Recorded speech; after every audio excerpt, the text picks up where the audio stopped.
നിങ്ങളുടെ നിക്ഷേപങ്ങളുടെ risk manage ചെയ്യാൻ mutual ഫണ്ടുകൾ എങ്ങനെയാണ് സഹായകമാകുന്നതെന്ന് അറിയാമോ? നിക്ഷേപങ്ങൾക്ക് റിസ്കുകൾ പല രൂപങ്ങളിൽ സംഭവിക്കാനുള്ള സാധ്യതയുണ്ട്. ഉദാഹരണത്തിന്, നിങ്ങൾക്ക് ഒരു കമ്പനിയുടെ ഓഹരി ഉണ്ടെങ്കിൽ അതിൽ പ്രൈസ് റിസ്ക് ഉണ്ട്, അല്ലെങ്കിൽ മാർക്കറ്റ് റിസ്ക് ഉണ്ട്, അല്ലെങ്കിൽ കമ്പനി സ്പെസിഫിക് റിസ്ക് ഉണ്ട്.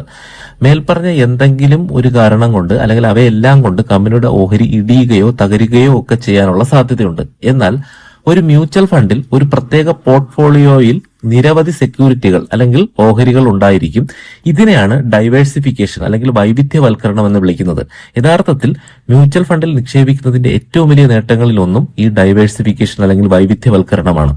ഒന്നിന്റെ അല്ലെങ്കിൽ ചില സെക്യൂരിറ്റികളുടെ വിലയിൽ ഇടിവുണ്ടായാലും അത് പോർട്ട്ഫോളിയോയുടെ പ്രകടനത്തെ ഭയപ്പെടുത്തും വിധം ബാധിക്കുന്നില്ലെന്ന് നമുക്ക് ഉറപ്പിക്കാൻ സാധിക്കും. മനസ്സിൽ ഓർത്തിരിക്കേണ്ട മറ്റൊരു സുപ്രധാനപ്പെട്ട റിസ്ക് ആണ് ലിക്വിഡിറ്റി റിസ്ക് എന്ന് പറയുന്നത്. എന്താണ് ലിക്വിഡിറ്റി? ഒരു അസറ്റ്, അതായത് ഒരു അസറ്റിനെ ലളിതമായി പണമാക്കി മാറ്റാനുള്ള മാർഗമാണ് ലിക്വിഡിറ്റി. അതായത് നമ്മൾ എന്തെങ്കിലും ഒരു നിക്ഷേപിച്ചിട്ടുണ്ടെങ്കിൽ അതിനെ നമുക്ക് പെട്ടെന്ന് തന്നെ പണമാക്കി മാറ്റണം. അതിനാണ് നമുക്കിവിടെ ലിക്വിഡിറ്റി എന്ന് വിളിക്കുന്നത്. ഉദാഹരണത്തിന് 10 വർഷം ലോക്കായിട്ടുള്ള ഒരു നിക്ഷേപത്തിൽ ഒരാൾ നിക്ഷേപിച്ചു എന്ന് കരുതുക. അവർക്ക് 3-ാം വർഷം ആ പണം ആവശ്യമാണ് എന്ന് അനുമാനിക്കുക. ആവശ്യമായിട്ട് വരുന്നു. അപ്പോഴാണ് ഈ ലിക്വിഡിറ്റി പ്രശ്നം തലപൊക്കുന്നത്. അതായത് ഈ ഘട്ടത്തിൽ പണം തിരിച്ചു ലഭിക്കുകയാണ് ഏറ്റവും പ്രധാനപ്പെട്ട കാര്യം, അല്ലാതെ അവിടെ ലാഭം കിട്ടണം എന്നല്ല.